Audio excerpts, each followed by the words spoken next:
After wasting 4 months dealing with a building company that unprofessionally rejected our build on a slope, we started from scratch again. We approached a company that had a solid and long-standing reputation in the market, and were willing to not only tackle the slope, but work with the plan I had already drawn up for us. But the height in relation to boundary restriction was still an issue for a double-story barn-style house. We left their team of architect and planner with a wish list for our house to come up with a solution. The planner came back saying that the height infringement would be allowed if we got the neighbor's permission, or as a plan B, reapplied for a resource consent, the more expensive solution. Since the company was confident in our build, we paid a first deposit to move forward with the design. A few weeks later, we got invited to their office for a pricing meeting. The barn house price showed up on their big screen. It was $200,000 over our budget. And that was officially the end of our 200 square meter dream house plan. Now what? Luckily, the building company's design team had prepared another plan that was smaller, one story, and followed the slope at a bit of an odd angle. Even though it officially meant goodbye barn house, at least there was an option to get a house on our slope. We left them with feedback on their plan, and they suggested to add a second story to one part of the house for a master bedroom wing upstairs. A large garage for Richard was also part of the planning. Cabinet has met this afternoon and made the decision that New Zealand will move to alert level 4 from 11:59 p.m. tonight. We then went into level 4 COVID-19 lockdown in Auckland. Everyone had to stay home, and having our 3-year-old boy home with us while we're both essential workers made it a challenging time. The architect was working from home, so got back to us with another plan 2 weeks later. The exterior render of the house looked great.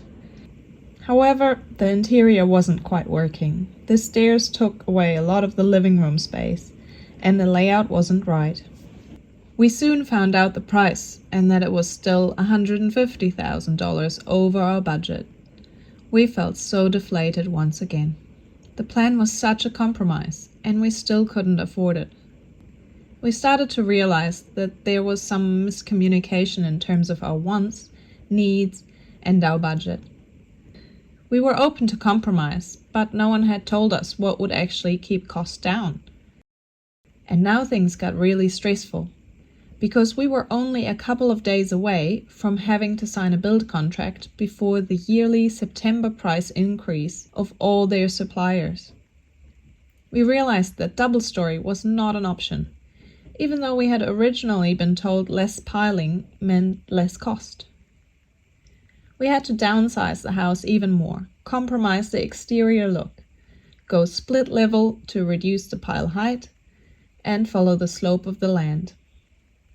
After spending months of planning, doing all these changes in a few days seemed impossible.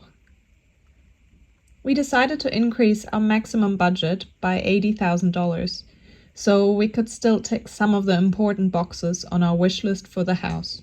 Luckily, the Auckland housing market was still booming, and the increase in value of our current house allowed us to do this. We also decided to have the garage built by a different company to save on cost.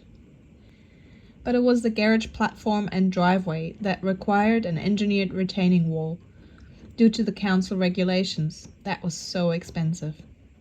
More sleepless nights for us, but the team pulled it through with a plan that worked. We signed a build contract, still at level 4 lockdown, 1 day late for the price increases, but the company backdated it to slip into the 31st of August deadline.